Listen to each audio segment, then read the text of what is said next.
Hey, everybody. I'm delighted to be here with you. It's been a while since I've gone live. It's been a real long time since I've gone live with my friend Brian Johnson. Brian, welcome to the studio here. Pilar, I'm so excited to be here with you today. Great to see you. It's lovely to see you too.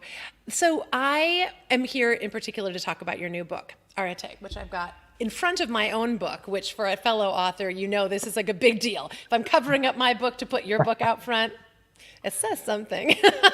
Thank you. Oh, I'm so proud of you for putting this baby out into the world. And I know it's been a work in progress for quite some time. Today, I want to talk about the book. I also want to talk a little bit about the journey that brought you to the finish line here, because I know there were a few moments where you were like, you know what? I think this wants to be a different book than we were expecting. I actually realized I have to zoom out so that people can see the book, but now they can see it on your shirt, which is pretty fantastic. Wearing it loud and proud. And I believe you I'm have. all in, Pilar. They can see it on my forearm. They can see it on the cover of the book. We got the T-shirt. I'm not wearing Arte underwear, but otherwise I'm all in.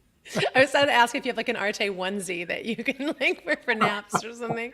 Got a sweatshirt over there. Let's go. Oh, well, let me start back just a little bit because some folks who follow my world and your world have seen us in each other's worlds for a long, long time, decades now. You were on our podcast when we were doing the regular podcast, The Living Experiment, a couple of times. You've been in Experience Life magazine. I think you were a guest on my radio show. We've done interesting and cool collaborations together. But more recently, the work you've been doing with Heroic has been pretty all-consuming. And let's just talk people back from when you moved into heroic mode, like hardcore from previous work with, Optimize and Philosopher's Notes, and at what point in the middle of all of that creation of an app and a new personal development platform, you decided to give this book a major chunk of your energy and time? Because Yep. that's a pretty significant departure from what you were doing anyway. In my mind, it's a lot of additional work. So catch us up a Yep. little. Yeah. Well, I think that everything you said, there's been a lot of iterations for me since, we met one another, I think 2 decades ago, literally ago, which is hard to even believe. Time flies when you're having fun and the gray's coming in. Let's go. Um, A lot of gray in my case. Yeah, it's so good, so good. Every time I see it, I'm just struck by the beauty of the owned silver there. So, for me, the it's not so much a departure per se as an extension and an important kind of encapsulation of my life's work. So, as you know, I've spent half of the last 25 years as a founder CEO, built and sold the two social platforms before Facebook. And then when I wasn't doing that, I was reading and writing and thinking and teaching and became a philosopher, a lover of wisdom, did the heroic coach stuff, the philosopher's notes, etc.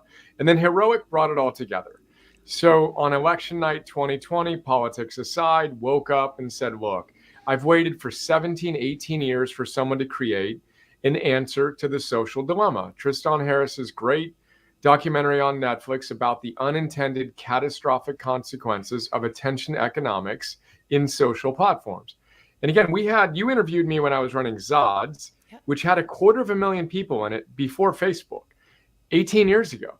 So had that platform endured, it died a sad death, as many startups do after we sold it to a publicly traded company. But anyway, Heroic was born that night, election night 2020. We did the crowdfunding where we were blessed to have the support to make history as the first company to ever raise 5 million. People were hungry for heroes. They want to see a different, a better world, and they believe that we can help by creating this social training platform. But the vision was always to bring the book to life. And I've waited for a long time to do it. And it's really the distillation of my life's work. So it was a big lift. But Patrick, who's behind the scenes here, and Michael and Yana and our team, and of course, our publishing partners did a lot of the lifting with me. And essentially, it's a best of. It's 451 of the absolute best ideas I've ever studied over the last, 10, 15, 20 years. Micro chapters, these little ideas, hopefully any one of which can help improve your life. And in aggregate, can help you, as per the subtitle, activate your heroic potential. But I've waited a long time, and we're really excited about it. I'm proud of it. And now we're all in on we hope that it will help catalyze our movement as a concrete thing. Like people, they pick up and they read books. It's easier to describe and to understand than an app, Yeah. which is kind of abstract, Yeah. So that's now a long answer to your short question, but some of what led us to where we are today with the book. Oh, well, I'm really glad you mentioned the thing about the physical book because I agree with you that while apps and interactive tools can be really helpful, like, Fitbits and Oura Rings and all of that can be really helpful, there is something about having a tangible object in your hand, and particularly you talked about like the attention economy. There's something personal that happens when you are on a page and you can turn a page and get to the next thing, but it doesn't suck you in a kind of abusive way that I think electronics do. So there's a purity to my attention when I'm dealing with a physical object. The other thing about it, which I really like, as you mentioned, the format, it's these very short, it's like a devotional, really. You can have these individual pages that you could read one a day or one when you have a moment, like with your morning minutes or whatever. But I described with my book, like, I want people to feel that just by having it in the room with them, there's a transmission, there's a talisman kind of quality to it of like remembering. And the title, Arete, we have to talk about that, like what that really means for people who have not yet dived into the whole thing. It's a call, really, to like with my book, Healthy Deviant is a call to an identity of like, remember, I can deviate from unhealthy norms. Arete is a call to action in and of itself, just the title, just the t-shirt. Would you talk a little bit about what it means for folks who are unfamiliar with the rallying cry? Yeah, there's so much in what you just said, but yeah, so we'll go straight into Arte and then kind of dance around, I imagine. But the way I'm framing it up, I was just at the Conscious Capitalism event last week, where we spent so many, great moments of conversation over the years. And, we brought the books and I literally personally handed it to, if not 100 people, a lot of people. And so the way I described it was that Arete is the one-word answer that the ancient Greek philosophers like Aristotle and Plato and Socrates and the ancient Roman Stoics like Aurelius and, Epictetus and Seneca would give to the question of how to live a good life. So Arete is literally their single word answer. We translate it as virtue or excellence, but it means something closer to expressing the best version of yourself, Yeah. moment to moment to moment. And the way that I like to describe it is if you're capable of being this, version of yourself and you're actually being this, and there will always be those moments, but it's in those moments in which we're not expressing the best version of ourselves because of, to your point, oftentimes the habituation to the unhealthy cultural norms that it takes heroic courage to deviate from them and to be that healthy deviant. But when there's a gap, that's where regret, anxiety, disillusionment, all the other things exist. And again, it's more nuanced than that. But in those moments, and if you aggregate enough of those moments, you want to give up. You want to numb yourself, and life becomes really, really hard, and it loses a lot of the joy. Now, if you close the gap in any given moment, again, never perfectly, but more and more consistently express the best version of yourself, there's no room for all of that negativity. You feel a deep sense of what the Greeks would call eudaimonia, which means good soul, a deep sense of joy and meaning and purpose. And you do that by living with Arte. So that's my life's work. It's why I tattooed my body with it. We were going to call the book something else, and I'm like, wait. It's Arte, in a word, it's Arte. Oh, but it's not even an English word. How do you pronounce it? How do you spell it? But this word should have never left our cultural vernacular from my vantage point. It's such a precious, beautiful, sacred word. All ancient wisdom traditions, modern science affirm this idea and confirm this idea that a good life comes down to being your best self in service to something bigger than yourself. And doing so is a 2,500-year-old challenge. Hercules was a healthy deviant. He was seduced, like the goddess of Arte. When you were holding that book up and you were talking about a talisman and purity, Arte was an ancient goddess, the goddess of virtue. And she was the one who counseled Hercules when the goddess of vice, who pretended she was happiness, tried to seduce Hercules. This is a 2,500-year-old challenge. Yeah. But you are literally, in many ways, the embodiment of that for me. And I've shared this with you before with your Greek origins and that beautiful, austere, great silver hair. Oh, it's so good. But anyway, we tried to represent that in the book, by the way, to capture the elegance, the simplicity of the goddess of virtue, of Arete. So, that was part of the important visual design. Again, long answer, but that's Arete, and why it's so important to me. Well, that piece about, I think now that phrase, best self can be kind of tossed off as, it's a little Oprah mixed with whatever the kind of self-improvement zeitgeist of a certain era, but I do believe that the misery of our lives lives in that space between what we're called to be and what we show up with. And we show up with what we show up with because of trauma, because of conditions that are not ideal in any way, shape, or form, nutritionally, environmentally, socially, politically, environmentally. And there is a kind of elation that occurs when people close the gap even a little bit. It's a lot of the stuff we've both studied with BJ Fogg's work, the kind of insights about small wins on a micro moment by moment basis, day by day, are what get you there. And sometimes I think that it becomes a bludgeon and a self limiting thing for people to have this vision that's so far out away from them that they want to be, let's say, oh, Brian Johnson. And I get this, people like, I want what you have. I'm like, oh, I don't know. Do you want what I had in the 15, 25, 30 years living up to this? Do you want what I had this morning? When I was sitting there with a cup of coffee being like, I don't know how to do this. I can't make it work. And I'm really sad and sorry for myself, because those are the micro moments that I have to bust myself out of, just like I know you must. Yep. And I think that misery that exists between the two lines can convince us that the only way out of that is to just magically be here. And I really think it's like that journey that we go through going, I can show up a little bit differently. I could apologize, sincerely. I thought of you. Actually, just a couple days ago, I had a micro argument with my younger sister, who is the dearest, most wonderful human being. And sometimes, being sisters, we trigger each other. So she said something and I said something, and she thought it was a little judgy, and I thought the way she was saying it was a little judgy. And we stepped away from each other for, I swear to God, it was about 65 seconds. And I was like, this is not who I am. I do not leave a conversation with my beloved little sister like this. And I went back and I just said, I want to talk about just what happened. That was funky. That wasn't really how I wanted to land. And it was like the sweetest moment. But that moment could have ruined my whole day if I had walked away. And there was a time in my life where I didn't know better, and I would let those things fester. And sometimes it's with other people. Sometimes it's with us. Sometimes it's in that space, the argument between.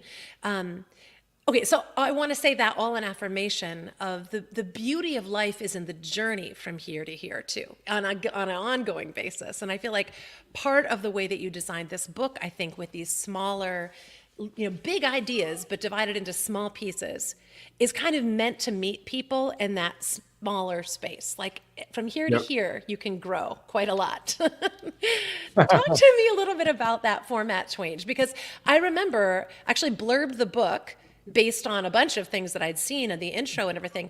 Before the book came out, though, you made a pretty significant pivot partway through. Talk about that for me a little bit. Yeah, well, first I want to highlight, if I can, just that it's a moment-to-moment thing. The hero's journey, the heroic quest, isn't a once-in-a-lifetime thing. It's not a once-in-a-decade thing. It's not even a once-in-a-year thing. And it's not even a once-a-day thing. It's actually moment to moment to moment. So for me, my example would be, we can start a stopwatch, rewind, within the last 24 hours, and you'll find little micro moments of that with me. I have an 11-year-old and a 6-year-old, very high energy. I have a very intense, opinionated wife, and I'm a very intense, opinionated guy. So, it's not about perfectly getting it right. It certainly isn't about shaming yourself because of the gap between where you are today and where you think you should have been. That's a source of great suffering. Nor is it about always looking forward and not appreciating where you are. The reality is, what I'm thinking about here is like a really engaged, heroic, Eckhart Tolle power of now. But what does that mean? But I think when we look at it and say, look, in any given moment, we have an opportunity to step in between the stimulus, our stress or overwhelm or whatever, and choose a better response. As Frankl said, in that gap between stimulus and response is our freedom. But anyway, for me, I do the same thing. I call it repairing, based on Dan Siegel's work of, oh, shoot. And then I model it with my kids. Oh, I just flipped my lid, he says. I got impatient, and this led to that, and I'm sorry is the quickest way to repair. And if I could rewind, I would have done this. Yeah. So that's a big practice for me, and a really important thing to emphasize. That we're not talking about photoshopped, airbrushed, I'm perfect.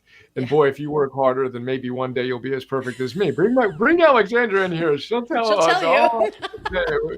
And so that humility, I think, is important. But I love the way you framed it up. But it's a moment to moment to moment heroic quest. There's Yeah. always that voice, literally begging us to be our best selves. We just need to more consistently embrace that. And before I get to the book, BJ Fogg, in one of the early chapters, I talk about this. Most people think because they've failed to change their life or to change X, Y, and Z, or X, Y, and Z behavior, that it's a character flaw. Something must be wrong with me. He makes the really important point that, but what if it was a design flaw? What if you've never been taught how to actually effectively change your life? And what if we approached it with compassion and excitement, and not as a chore, but as a gift you're giving to yourself? And then we got good at it and we put in the effort to master a craft of behavioral change. But there are certain tenets, design tenets, that we can employ that will make it a lot more fun and easy to change our lives. But that arose for me while you're reflecting on that. And I'm happy to immediately go into the book, or do you want to talk about that? Because I just said a lot. No, no, no. I mean, we're going to be talking about the book. Well, or we're going to have a while to talk about the book. But I will say, I think, one of the points I make in my book, too, is that relative to the design issue, is that our behaviors, our choices are constantly being designed by the society that we live in this unconscious sometime way. But we often fail to remember that this way that we're living now is one that predisposes most people to making less than ideal choices all day long, to having less than ideal reactions, to having post-traumatic responses and reactive responses, and to robbing us effectively of a lot of the more conscious opportunities we might have to make choices. So in The Healthy Deviant, I talk about the fact that there were 2.5 million years of human history where we lived as hunter-gatherers, mostly in tribes of mutual support and survival. And our behaviors were designed into our days. We learned certain skills. There were elders who were there to call us on our bullshit if we were acting out and behaving in ways that weren't in the best interests of our own and other people's survival and thriving. And we learned from our parents and grandparents and their grandparents, very up close and personal on a daily basis, how to live. How then must we live? This is how. This is how grandma, great grandma, and so on. Now we're living in ways where there's almost no models for, in our intimate world, for people who know how to live successfully under the circumstances we are living in now, which are unprecedented and fast changing.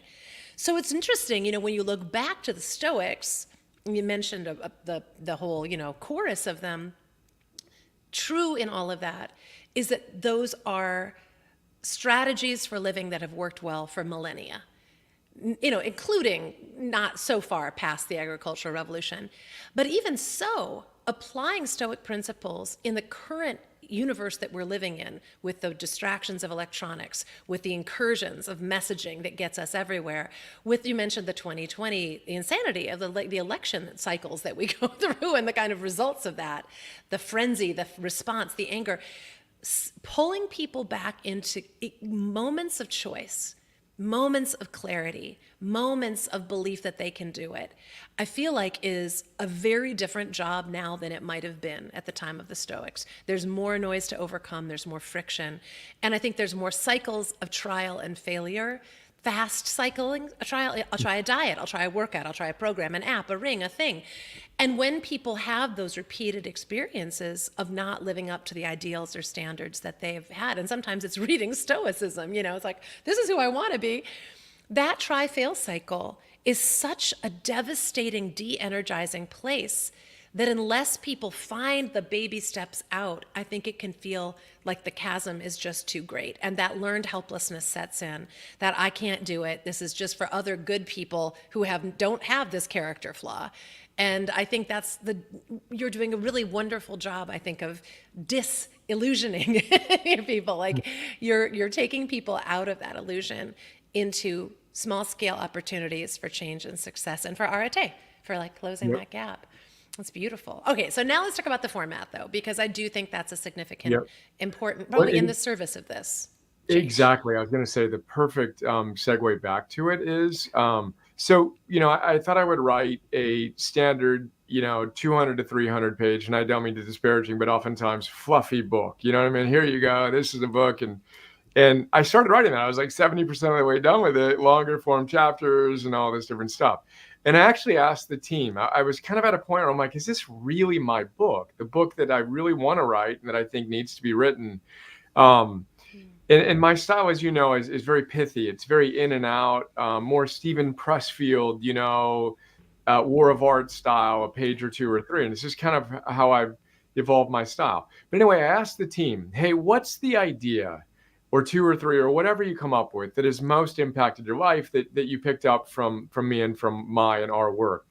And, Patrick, who's on behind the scenes right now, and Yana and Michael and a number of people shared ideas, and some had 3 or 5 or 10. Michael had 50 or 100. But the thing was, none of them were the same. So Yana said, "Oh, these 10 ideas were unbelievable." And Patrick's like, "Oh, these ones were unbelievable." And Calvin was like, but there was very little overlap, surprisingly, between and among them. And so it just struck me that the book that I wanted to write needed to be my book, and it needed to be different. And I wanted to create basically a compilation of the absolute best ideas organized around the 7 objectives. That didn't change. The 7 objectives that we have created that guide our coaching program that has been scientifically proven to help people change their lives. The app, everything we do has 7 objectives. Again, so parallel to what you teach, knowing the ultimate game and all these different things. But then I wanted to have fun with it. So then how many ideas? And then the 451, it was going to be certain different things, but 451 is the number of degrees Fahrenheit one needs to reach in order to activate a fire, to ignite a fire. So there's a scientific term called activation energy, where one thing becomes another thing at a certain threshold that must be met. So if you want to boil water, 200 degrees won't do it. 210 won't do it. 211 won't even do it. 212 degrees precisely, water begins to actually boil. Now, if you want to create a fire, nothing happens until you reach 451 degrees Fahrenheit. Then paper will be ignited into fire. So the idea was, here are 451 micro ideas, any one of which may help you change your life, but in aggregate will hopefully, as per the subtitle of the book, activate your heroic potential. So that's kind of how we evolved. And it's a 1,000-page book. I mean, the playful thing is it's War and Peace meets War and Art, War of Art, where it's pithy micro chapters, but it has a little gravitas to it, a weight to it, which we wanted. And we wanted to create something that was just different, aesthetically, design-wise, and kind of a felt sense. Yeah. You can pick it up and start anywhere you want, or you can start from the beginning and read through. But that's the idea: more wisdom and less time via these little chapters that I haven't said it out loud, but ancient wisdom and modern science. That's kind of my thing. Ancient wisdom, modern science, frankly, common sense that needs to become common practice. And then give people the agency, the hope to believe that they can do it, which is another big part of my work is, no, you're closer than you think. Yeah. It's not going to be as hard. It's going to be harder than you want, but not as hard as you think, is kind of how I playfully set it up, and then we just need to get to work, give it time, and let's aggregate and compound these small little gains in community, by the way, is another really important aspect of my work, our work. And then we can do it. And by the way, we must do it. So, the idea of being heroic means something very specific to me. But from my vantage point, we're facing historically significant challenges. I think when we look back 500 years to this moment, Goosebumps, it's a time that is demanding each of us to step up, be healthy deviants, to show up as our best, most heroic selves, protect the things we value, the values, the virtues, our families, our communities. And if not us, then who, and if not now, then when, kind of thing, to truly operationalize these ideas in a practical, grounded, everyday kind of way. That's again, now a long answer to your question about how the book evolved. But what we're excited about. Well, and back to community, we've got some really lovely comments from folks. Rosie says, wow, and also amen. She's one of the members of my community. And here's Rebecca who's saying, guess what? Didn't realize you had a book coming out. Woohoo! Woo! Now we know. That's wonderful. Tony, who says, I've only been here a couple minutes, but already I've heard a ton of gems. I really needed to hear this today. Thank you. Oh, that's so great. Tayo, maybe? I can't enough. Tell me if I got that wrong, but share. Your loved ones need to hear this. Let's get to a better world together, guys. Right on. Yeah. Oh, and here's another. This is really neat. So I will say too, I think, how do I articulate it? What you were saying about it's going to be harder than you want, but easier than you think. You know, I remember if I cast my memory back to my own journey, oftentimes there would be a period of months or years leading up to a state change for me where I would get progressively more miserable, like the pain would build up, you know, disappointment in myself, the physical discomfort of carrying around, you know, whatever I was. And then it would be like some state change would happen. Pressure might build up, or an opportunity or a catalyst would arrive.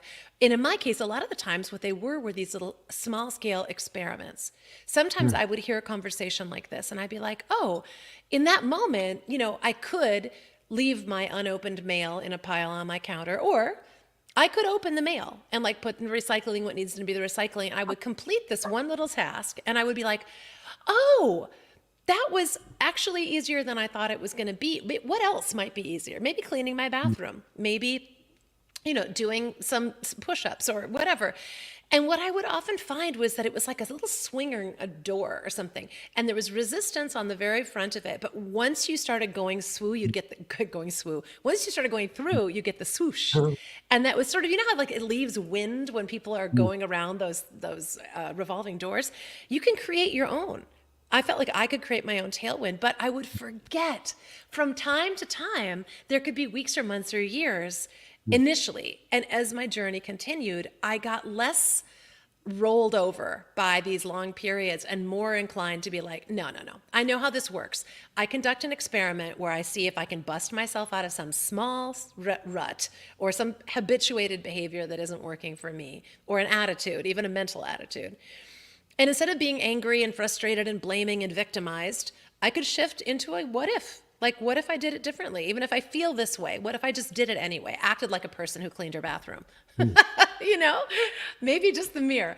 And it was incredible to me how often this seemingly big change, that activation could happen from, you know, like you said, from 450 to 451, two very different things. And it reminds me too, Brian, of this scene I use a lot in my own presentations of Castaway. And Tom Hanks is the character who's like, he's marooned on a deserted island and he doesn't have any outdoor skills or survival skills. And he eventually has to figure out how to make fire, or he's going to die. Realistically, he cannot survive without it. And the scene where he is learning to make fire by like basically rubbing two sticks together is painful initially to watch because he's just not getting it and injuring himself and he's sweating. And finally, he has this insight that a little bit of air got through a crack in the wood and it pops off. And it's like a little bit of fire, but he's like, oh my God, the air got to it. And he suddenly has this instinct and awareness that, of course, fire takes oxygen to burn. But now he does it and it pops off and it's just like it changes everything. But if he'd given up one, you know, before that, the crack wouldn't have happened, the oxygen wouldn't come in, and he probably would have just perished, no fire, on the deserted island. And I think we have, when you say community, I think one of the greatest values of community is that we encourage each other to remember those moments of like, just a little bit further, try it just another way. Maybe it's just a state of grace that's going to happen tomorrow. Or, you know, with addiction, it's one day at a time. And some moments seem so difficult that they can't be gotten through. And then the next minute it's behind us and it's a story we're telling. So I think it's pretty powerful stuff. And back to the format, I think the combination of lot of little entry points into a bunch of very big ideas is a very generous way to interact with audiences of this time. And for my book too, I was like 5 parts, open it wherever you want. I have a lot of people in my community now kind of oracle reading, which I'm a big fan of, by the way, where you open the book and just be like, and I could see how with Arete, that could be a really fun game to play. Like, what do I need to know today? Ballet, anyone? I can't wait to find out what that's about. So how has response been from your early readers? What are you hearing back from people? We're so blessed. Everyone has been so gracious. We've sent out a lot of advanced reader copies to people that have bought, kind of the pre-order or whatever.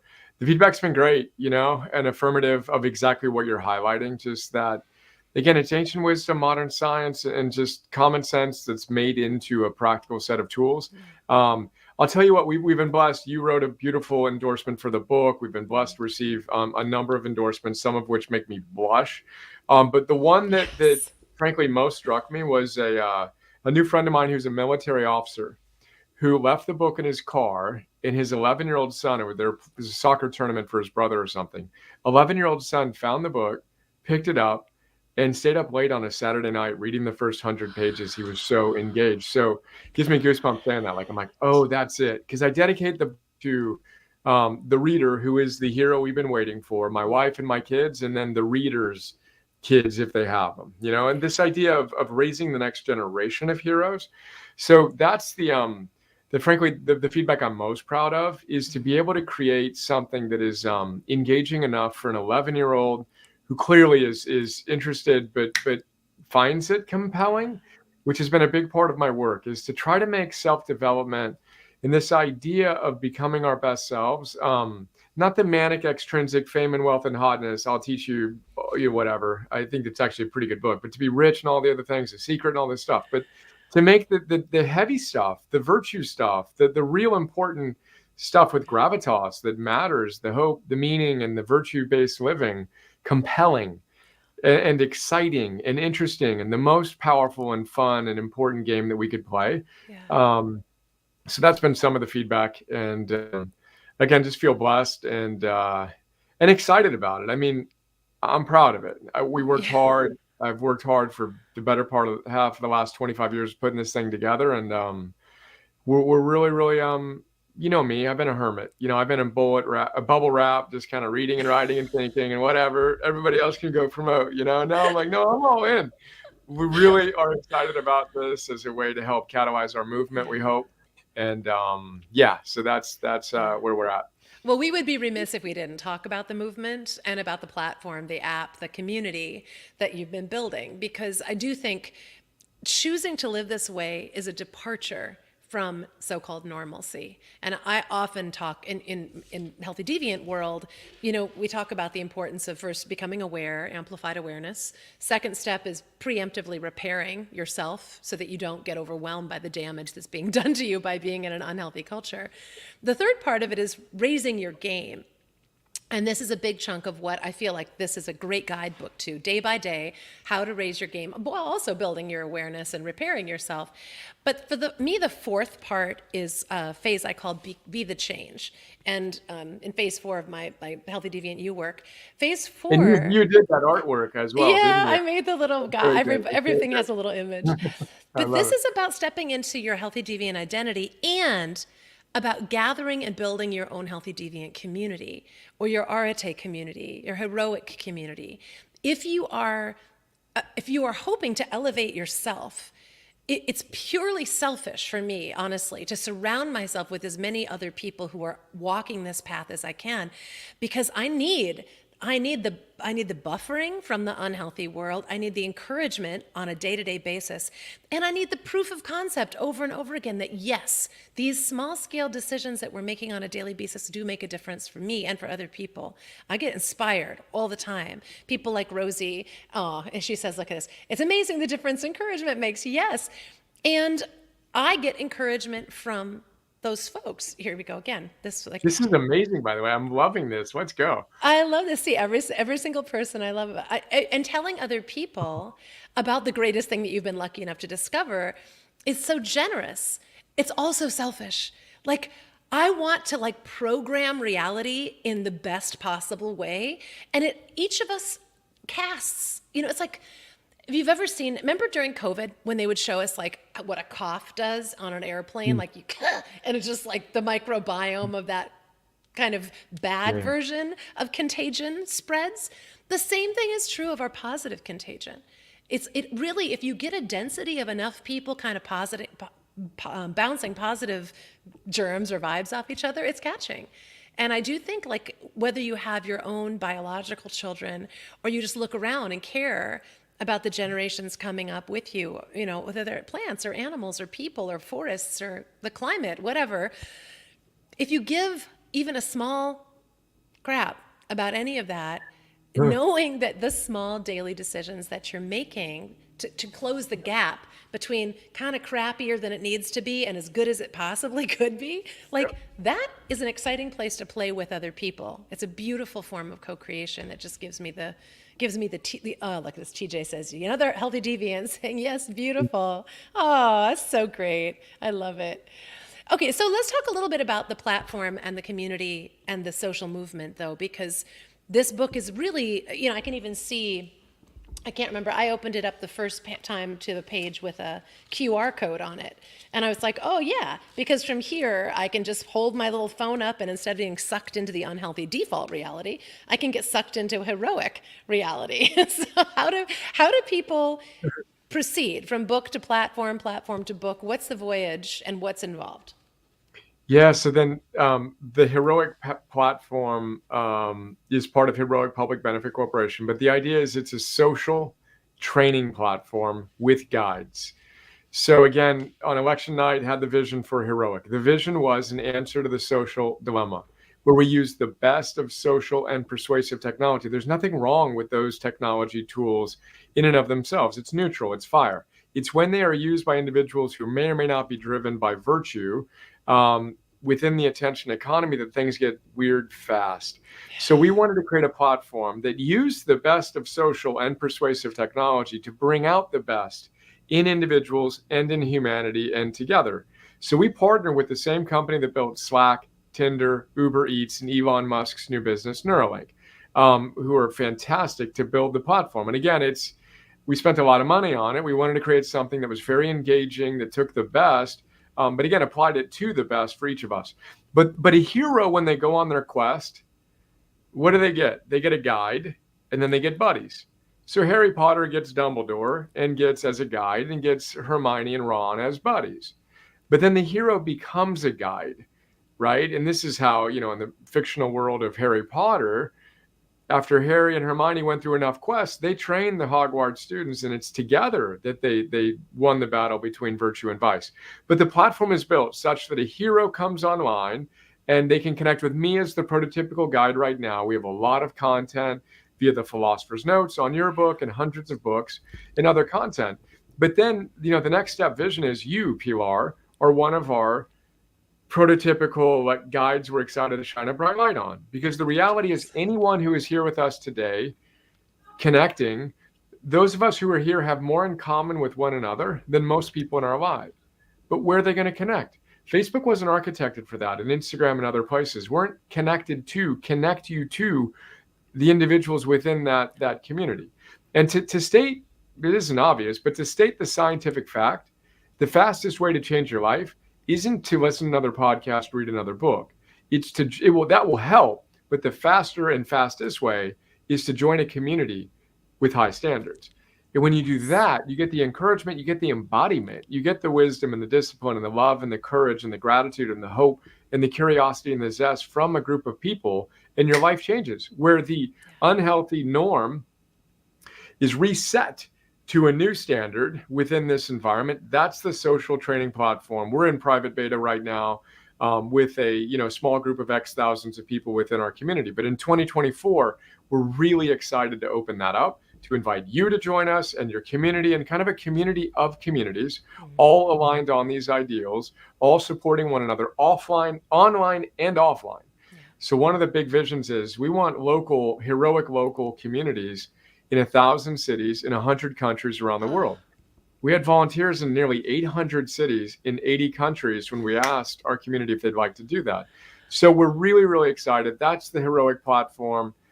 We linked to it in the book. You had a little link, but that's heroic.us, where you can find Heroic, the training platform, in iOS and Android app stores, et cetera. Yeah. And the book is kind of our offline, easy, hey, here you go, way to introduce people to the ideas that we're talking about, find resonance or not. And then there's many opportunities within the book to kind of go deeper into the content we're talking about and the community we're talking about. I just love that. Well, it's been interesting to me. Just the people who've been chiming in here, Rosie, TJ, others who are part of my Healthy Deviant You community.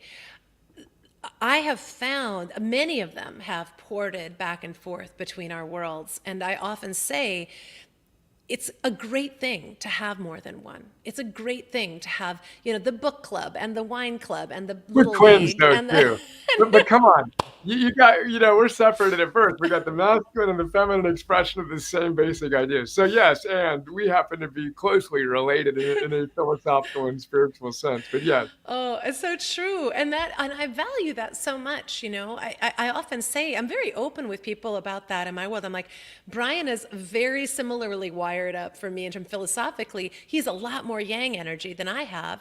And, I've heard you say that too. It's like, I'm kind of a feminine embodiment of you. And I love that we have both because sometimes when I need a little, I like go to your stuff and I'm like, okay, come on, Pilar, come on, come on, come on. And I get a little tough love. I get a little like, what next, do the thing. And you tell the story at the beginning of the book about your relationship with your son and like the day he doesn't want to go to the chess championship or whatever because he doesn't think he's going to win. And you're like, of course you're not going to win, but you're going to get a chance to play with all these amazing people. And you talk about Arete and the two lines. And it's sometimes I'm like Emerson. I need a little bit of that because I can be gentle with myself to the point of kind of in yoga world they say you don't want to be at a point of being so gentle with yourself you're kind of ignoring yourself or under leveraging your capacity or failing to challenge yourself in some way. And then there are days where I'm just like, oh my gosh, I just really do need to lie down. I need a little fainting couch. And I like having access to both. So for people who are in my world who haven't yet somehow, I don't know how that would be, haven't discovered you, either place, start with the book if you care to. This is a lovely thing if you're looking for sort of a lighter entry point or at your own point, at your own pace kind of entry point. This is a lovely place to begin. Or if you're ready to dive in, getting into the community, both and is probably ideal because you can pace yourself either way, right? I mean, these are all self-guided. No one's going to force you to do anything you don't want to do, right? Yeah, and I love it too, just your expression. And you just say it out loud, and I say it nearly every time we talk. You're tied for first wisest person I know. So when I'm looking to understand a subject and I want a balanced, grounded opinion, not the ideologically I stopped thinking about this critically years ago perspective, it's like, Pilar, what do you think? Tell me what I should be thinking and how I should be thinking about this. From my brother's cancer diagnosis to countless other instances in which you were really, really just a foundation. It gives me tears in my eyes. A foundational guide for me has been a beautiful thing, and so I want to celebrate you on that. And then the perspective on that virtuous mean, as Aristotle would put it. There's a vice of deficiency where you aren't pushing yourself enough. And then there's the vice of excess where you just need to slow down, take a breath, appreciate where you are. Yeah. And I find myself, well, frankly, I err toward the vice of excess, of course, as intense as I am and as hard driving as I am for myself, for my wife, for my kids. So my thing is I got to find the balance of softening up, celebrating my life as it is, allowing myself and people to find their own pace and rhythm. But we each need to find our own virtuous mean. But I think that's really important to highlight the importance of that and then own our idiosyncratic expression. I jokingly say the world doesn't need another me. We got more than enough of me, you know what I mean? And you got you, and my wife does her, and we're trying to get our kids to do them. And each of us needs to find our own idiosyncratic expression and bring more joy. And we've talked about this, and for me, a big practice is no more joyless urgency. I'm just going through the motions and it feels like one long chore list. It's like, bring the joy here. Celebrate the opportunity to be together. Each of us that are here today, this is a sacred gift, and we've worked hard. We've done good work. We're winning is a phrase my wife and I use. We're winning. Is everything perfect? No, but we're winning, Yes. Celebrate our kids. Enjoy this. Yes. Enjoy what we're doing with heroic and everything else. So that idea of bringing joy, bringing that sense of celebration, I think is as BJ Fogg says, a really underappreciated virtue, in practice and habit, the ability to celebrate your small wins. That's like you to be here right now and to do your best, and to pick yourself up and pat yourself on the back when you need to. all those things arise for me as you share that. Oh, I love that, Brian. Well, I'll close on this idea because I know I want to respect your time too, but that experimenting with different ideas, experimenting with different trial and error strategies, experimenting with your own capacity, running up against your own limitations and being like, okay, like I think you gave me the term craptastic. Like, well, that was craptastic. I'm going to start kind of something else. But like, you and I have both tried, I wouldn't say and failed at a bunch of different things, but we've tried and found things to be less joy filled than we would like I'm them to happy to be. raise my hand and say, yeah, baby. But we didn't waste the data. But we didn't waste the data, right? Right. That's the game. It's win or learn, truly. Yeah. And learning is winning. But continue. Sorry. Yes, we have both No. experienced. But just that I think that that's ultimately, there's always another level of success or optimalness available to us, but we never really know. There's no instant or direct way to get there other than experimenting, I feel like, and course correcting. And I really connected with what you said about no more joyless, what was the word? Joyless Urgency. Yeah. urgency. Yeah. And I think that for me too, it's like, where I feel the best every day is giving my best gifts to the best of my ability, illuminating the best within me and other people, and then allowing myself to rest and recover from that so that I don't have that kind of rapacious sense of like more and more and more. And I love that we get to do this work together. And when I'm at the edge of my limit, I'm at the edge of my capacity, or I've gone over it a little bit and I feel like, oh my God, I'm screwing this up, or it's not right. Oftentimes that's when I will turn to your work because it will remind me. I will hear a voice in my ear of a fellow traveler who is experimenting his way forward and inviting other people to travel the experimental way forward. And Oh my I'm goodness. so glad we're doing it together because we need each other as guides every part of the way. If I may riff on that briefly, because I Of love that course. and I love you, and just I'm honored to be to play that role with you. Um, the Stoics come to mind. So the Stoics were, and I forget who I got the joyless urgency. I'm really disciplined in attributing phrases and things to people. I got that from someone, and I wish I knew. It was a time management book. Patrick may know and may be able to share it in the chat here. It's that one. I haven't done a note on it yet. Gosh, I wish I knew the author's name, but it's a great phrase. But the Stoics were philosophers, lover of wisdom, and they celebrated how hard it is, but they were also joyful. They were not joyless. Their whole thing was remove the thoughts that are getting in the way of your joy. They were not automatons. They were very joy-filled individuals who could radically accept reality and then choose how they would respond to their thoughts and behaviors. But they kind of threw some shade at what they called the sophists of the day. The sophists of the day were the ones, you can kind of see them. They were the big self-help talkers who talked on stages and got big rounds of applause at the end of their talks. And everybody was like, oh my God. They made you feel good about them. The sophists made the individual feel good about themselves, and they got a huge round of applause at the end. The Stoic philosopher said, no. At the end of one of my talks, you should feel not like you're not going to get a round of applause at the end of a Stoic talk. You're going to walk out of there like you just got surgery performed on you, not like you went to a spa. But the point I wanted to make was Seneca had this great metaphor of the true philosopher and lover of wisdom is on a journey with the individuals that they're trying to help. They may be a step or two further ahead on that particular part of the journey, but it's as if they're both laying in hospital beds. They're both going through the hardships of life, and they have the humility to know how hard it is, and they're just swapping stories. Yeah, I know what that's like, and I know what this is like, and then offering some tips as they can, receiving tips when they can. But there's a humility to it that I think is really, really important and profound that inspires me. And Donald Robertson, one of the great Stoic scholars and practitioners who wrote How to Think Like a Roman Emperor, who connects ancient Stoicism to modern cognitive behavioral therapy. Viktor Frankl, by the way, was a Stoic. His approach in the Holocaust was practicing Stoicism, literally, playing his role well in the midst of that terror. But anyway, he makes the point that I was doing a chat with him, and he said, look, mastery modeling is dangerous. If you look at someone you admire and all you see is their perfection, you will be less psychologically healthy by looking at them. And again, I'm not on Instagram. I don't do any of that stuff. My team does some stuff, but we're creating our own platform.